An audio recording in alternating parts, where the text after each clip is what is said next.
बहुत समय पहले की बात है। किसी राज्य में एक बड़े ही खूंखार डाकू का भय व्याप्त था। उस डाकू का नाम रत्नाकर था।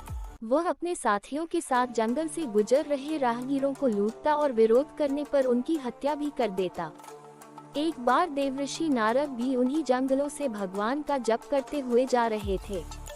जब वे घने बीहड़ों में पहुंचे तभी उन्हें कुछ लोग विपरीत दिशा में भागते हुए दिखे।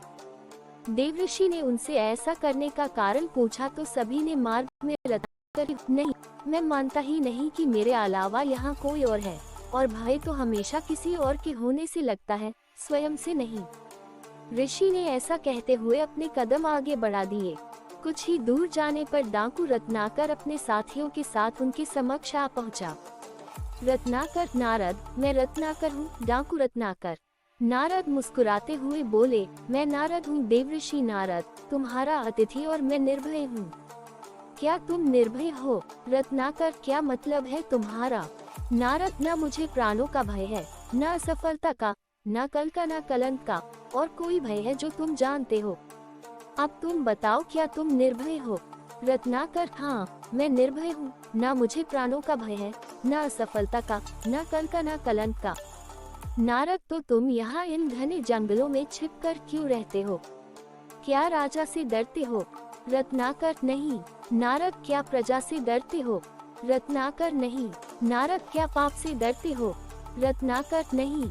नारद, तो यहाँ छिपकर क्यों रहते हो? ये सुनकर रत्नाकर घबरा गया और एकटक देवऋषि को घूरने लगा।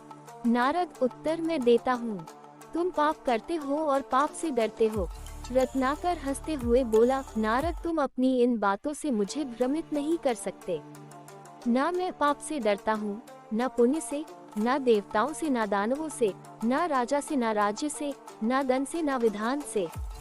मैंने राज्य के साथ द्रोह किया है, मैंने समाज के साथ द्रोह किया है, इसलिए मैं यहाँ इन बीहड़ों में रहता हूँ। ये प्रतिशोध है मेरा। नारद, क्या था वो पाप जिससे तुम डरते हो?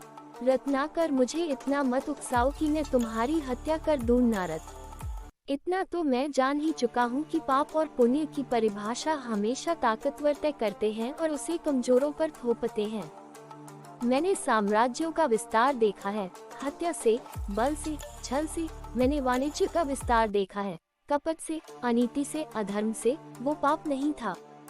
मैं सैनिक था, दुष्ट और निर्दयी सौदागरों की भी रक्षा की, वो पाप नहीं था। युद्ध में हारे हुए लोगों की स्त्रियों के साथ पशुता का व्यवहार करने वाले सैनिकों की हत्या क्या की मैंने? मैं पापी हो गया। राजा, सेना और सेनापति का अपराधी हो गया मैं। क्या वो पाप था? नारद, दूसरों का पाप अपने पाप को सही नहीं ठहरा सकता। रत्नाकर। रत्नाकर चीखते हुए, मैं पापी नहीं हूँ। नारद, कौन निर्णय करेगा? वो जो इस यात्रा में तुम्हारे साथ है या नहीं है? क्या तुम्हारी पत्नी, तुम्हारा पुत्र इस पाप में तुम्हारे साथ हैं? रत्नाकर, हाँ, वो क्यों साथ नहीं होंगे? मैं जो ये सब करता हूँ उनके सुख के लिए ही तो करता हूँ। तो जो तुम्हारे साथ है उन्हीं को निर्णायक बनाते हैं। जाओ, अपनी पत्नी से, अपने पुत्र से, अपने पिता से, अपने निकट संबंधियों से पूछ कर आओ, जो तुम कर रहे हो क्या वो पाप नहीं है? और क्या वे सब इस पाप में तुम्हारे साथ हैं? इस पाप के भागीदार हैं। रत्नाकर, ठीक है, मैं अभी जाकर लौटता हूँ। और अपने साथियों को नारद को बांध कर रखने का निर्देश देकर रत्नाकर सीधा अपनी पत्नी के पास जाता है और उससे पूछता है, ये मैं जो कर रहा हूँ क्या वो पाप है? क्या तुम इस पाप में मेरी भागीदार हो? उद्धरण चिन्ह। पत्नी कहती है, नहीं स्वामी, मैंने आपके सुख में, दुख में साथ देने की कसम खाई है, आपके पाप में भागीदार बनने की नहीं। उद्धरण चिन्ह। ये सुन रत्नाकर स्तब्ध रह जाता है। फिर वह अपने अंधे पिता के समक्ष यही प्रश्न दोहराता है, पिताजी, ये जो मैं कर रहा हूँ क्या वो पाप है? क्या आप इस पाप में मेरी भागीदार हैं? उद्धरण चिन्ह। पिताजी बोलते हैं, नहीं पुत्र, ये तो तेरी कमाई है, इसे मैं कैसे बांट सकता हूँ? उद्धरण चिन्ह। ये सुनते ही मानो रत्नाकर पर बिजली टूट पड़ती है। वह बेहद दुखी हो जाता है और धीरे धीरे चलते हुए वापस देवऋषि नारद के पास पहुँच जाता है। नारद, तुम्हारे साथ